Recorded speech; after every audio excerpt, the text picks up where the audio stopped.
Welcome to The Ride Inside with Mark Barnes, a podcast about the mental, emotional, and social aspects of motorcycling, brought to you by the BMW Motorcycle Owners of America and the MOA Foundation.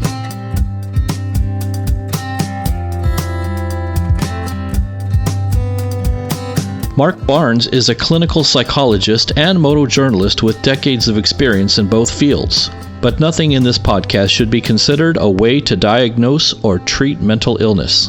We're all just trying to get through this thing called life, and motorcycles are one of the ways we do it. If you're in a crisis, or ride a KTM, please seek professional help. We'd love to answer your questions too, so send them to podcast@bmwmoa.org.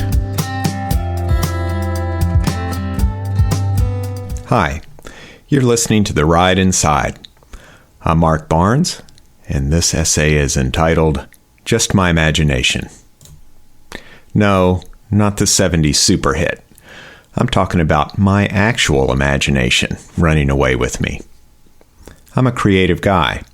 That's not a boast, as it can be every bit as much a liability as an asset.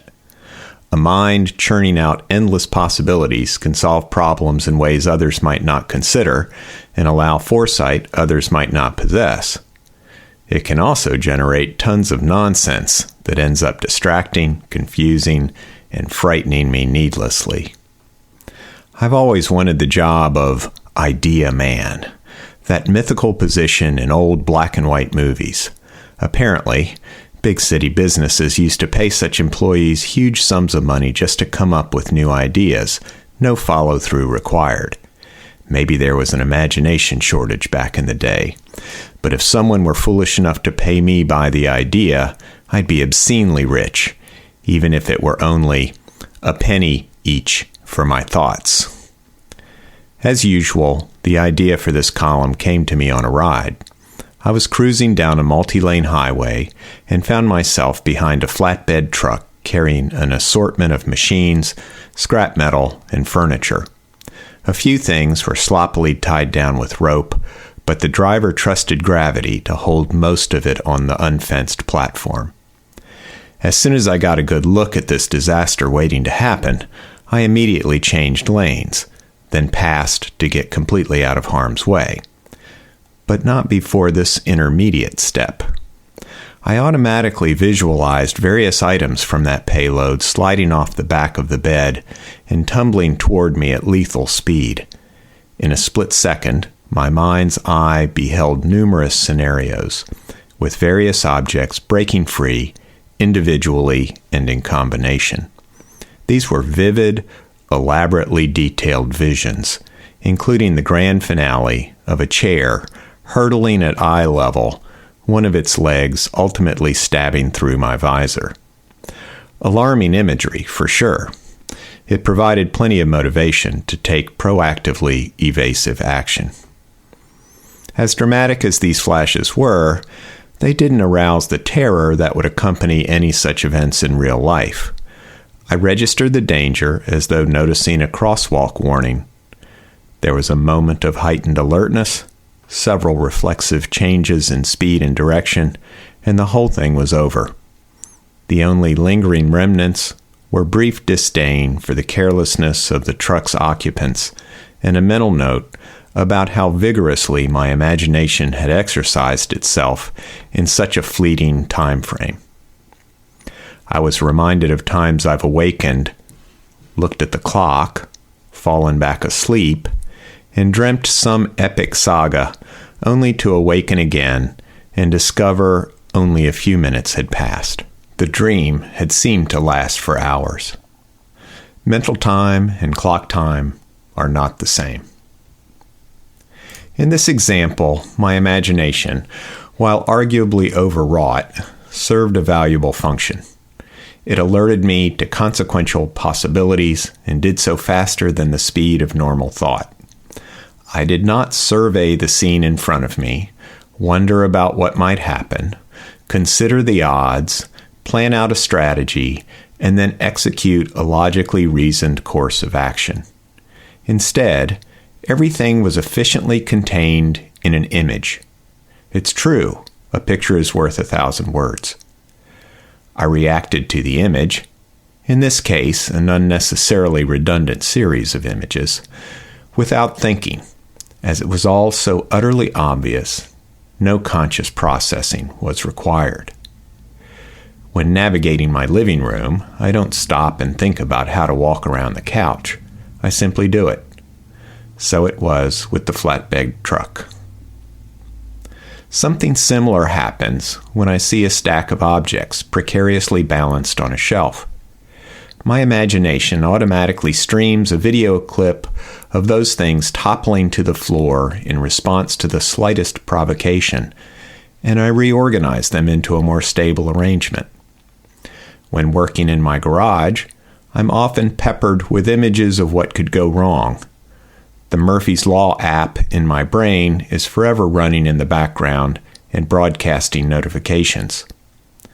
An untethered wire could snag on something and get yanked loose. A crumb of debris teetering above an open orifice might fall inside and wreak havoc. A tool on the floor would surely roll underneath my foot if I were to absent-mindedly step on it, leading to a fall. While riding, my mind conjures countless images of what might await around blind corners, including both realistic and unrealistic possibilities. Therein lies the rub.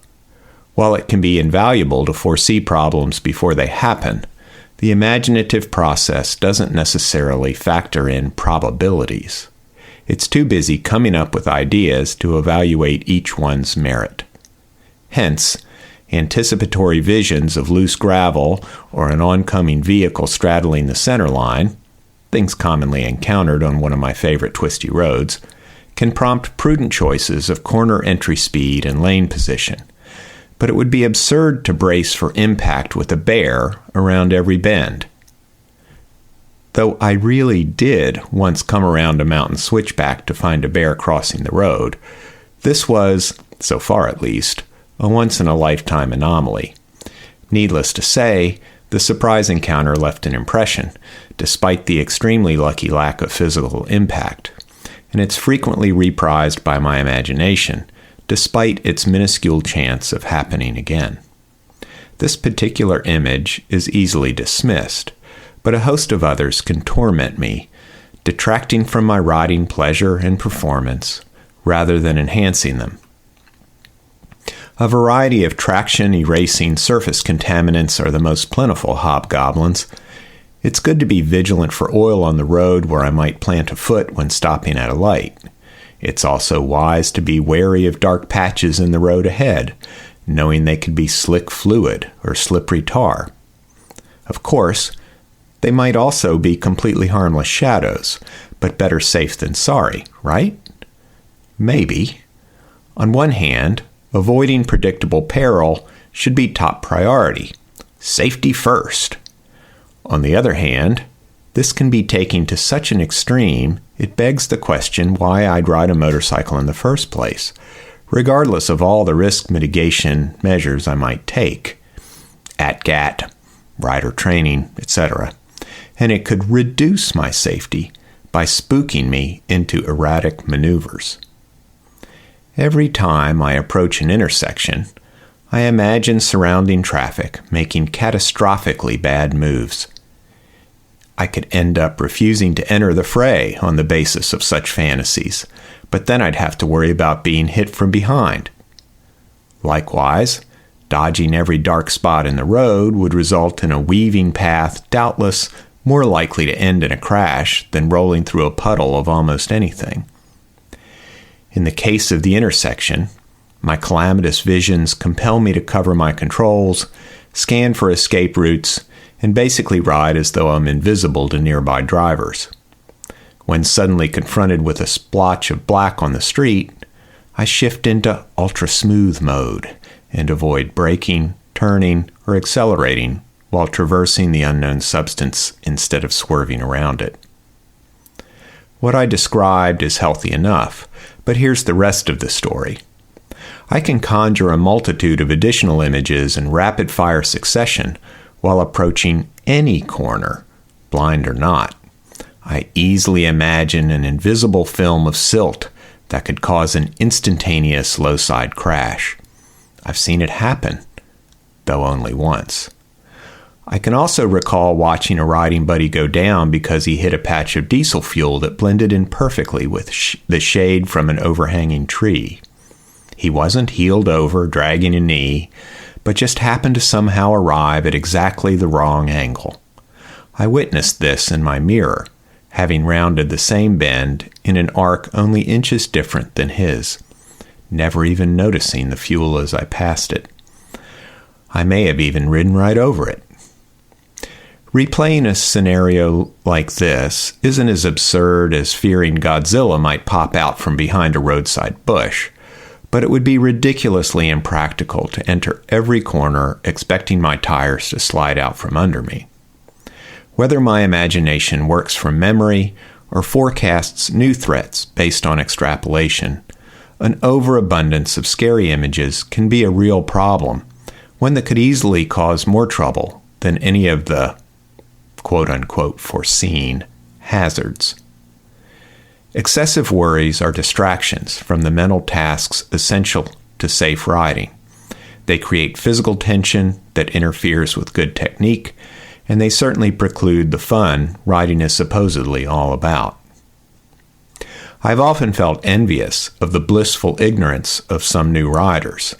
They don't know enough yet to recognize the actual dangers they may narrowly evade. My heart might stop while watching one unwittingly do something terribly dangerous, while they remain completely unflustered.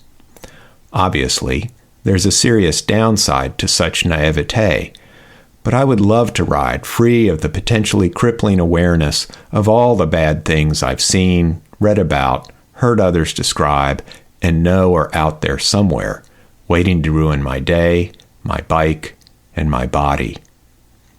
Fortunately, I can usually ignore my wilder notions and rein in my idea generator with some rational thought that does consider probabilities.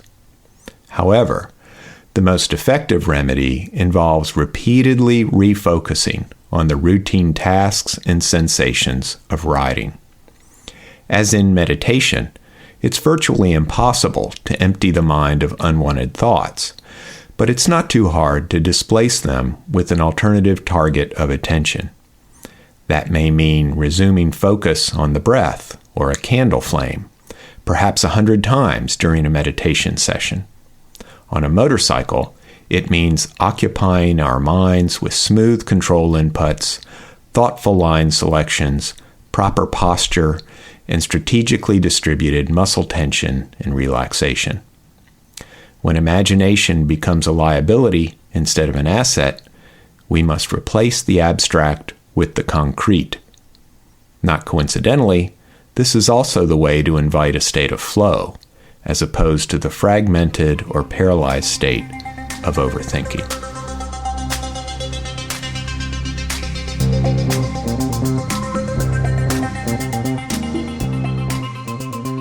The BMW MOA Foundation is a 501(c) nonprofit dedicated to improving rider safety by providing programs supporting motorcycling and its rich heritage.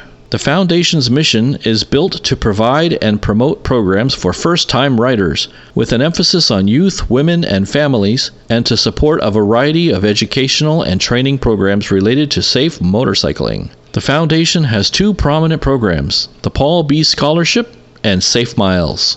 The Paul B. Memorial Scholarship Fund honors the memory of Paul Bayshores, an avid motorcyclist with a big heart and a love for his BMW riding community. The Paul B. Scholarship awards grants to individuals in the motorcycle riding community to help them pursue rider education and training. MOA members can receive up to a $250 grant for successfully completing any sanctioned motorcycle training course. Anyone who is not an MOA member can receive up to $100. Once you've scheduled and paid for your approved training course, submit your application to paulb@bmwmoaf.org. It's important to note the application must be submitted before the training course is completed. The MOA Foundation's Safe Miles program is in the process of establishing a $1 million endowment to fund the future of rider safety, education, and training. Donors to the Safe Miles endowment receive special benefits like a 1-year renewal of their MOA membership, automatic entries to foundation raffles, a donor dinner at the National Rally, a foundation polo shirt, and more. Learn more and make your donation to the foundation now by visiting the foundation's website at bmwmoaf.org and clicking on Safe Miles.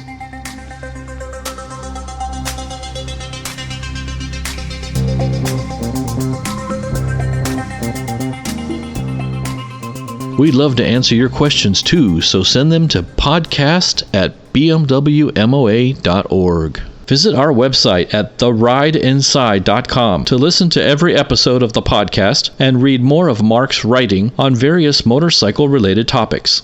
The best way to support The Ride Inside is by joining the BMW Motorcycle Owners of America.